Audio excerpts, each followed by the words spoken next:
Fala pessoal, hoje nós vamos dar continuidade ao caso dos irmãos Naves, né? Nós estamos fazendo uma série de vídeos com os erros judiciais, né? Os principais erros judiciários que aconteceram no Brasil, na nossa história recente.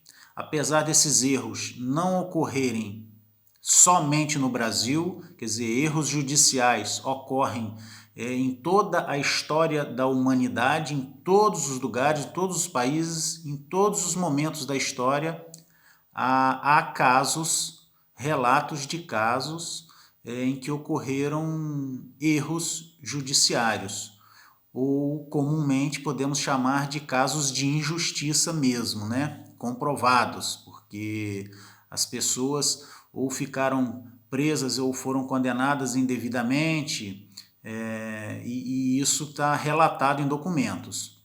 No caso de hoje nós estamos dando continuidade ao caso dos irmãos Naves, tá? No primeiro vídeo a gente contou a história do julgamento, né? E eles, então, resumindo o primeiro vídeo, eles foram condenados a 25 anos de prisão após o terceiro júri. Eles foram submetidos a 3 júris populares e após o terceiro eles foram condenados a 25 anos e iniciaram a pena, o cumprimento da pena no regime fechado.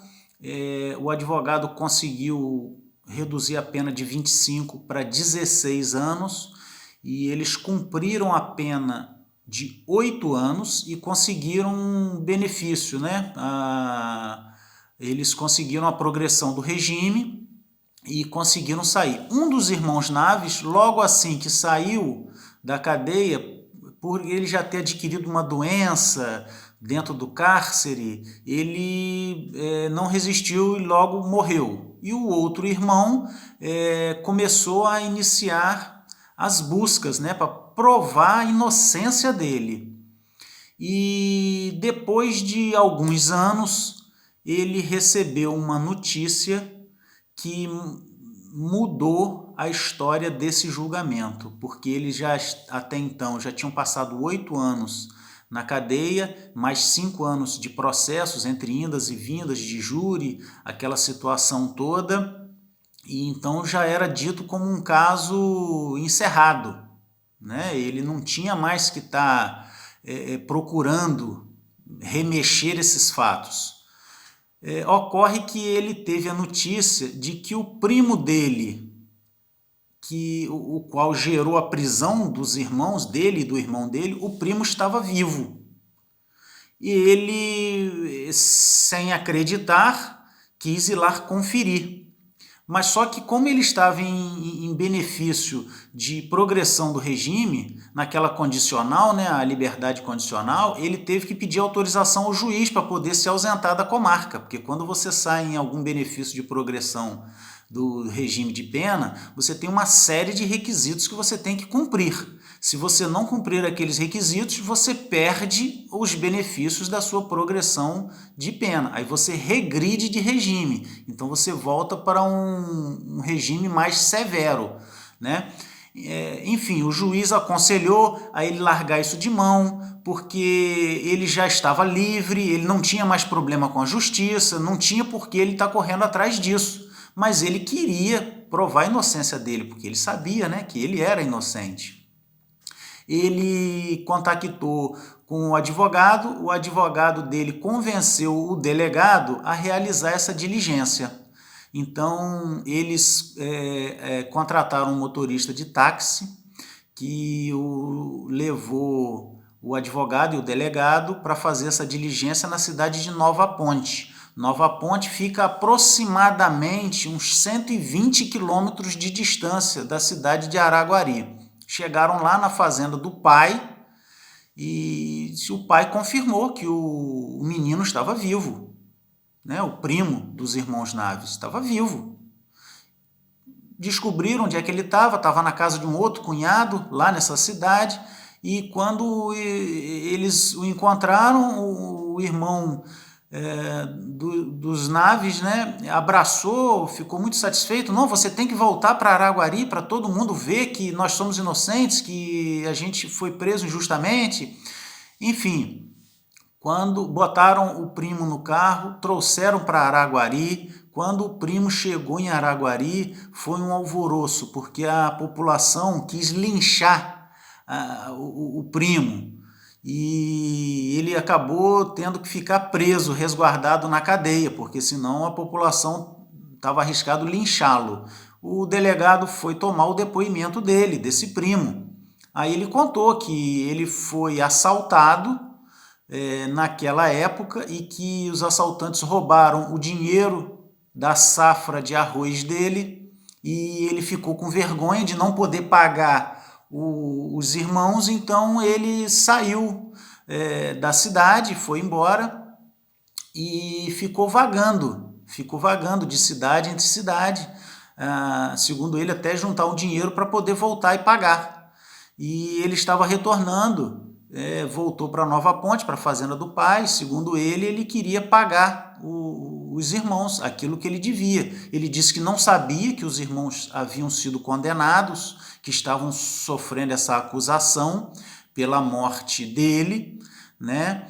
E ele também, ele acabou que nem pôde ficar preso, porque, em tese, ele não acusou os irmãos de ter matado ele não tinha feito nada de errado, não tinha acusação, não pesava acusação nenhuma sobre esse primo dos irmãos Naves. Ele acabou sendo libertado e o que acontece? A família desse primo, quando veio para Araguari, eles viriam de avião para prestar o depoimento, para esclarecer que ele estava vivo, né? E esclarecer esses fatos todos.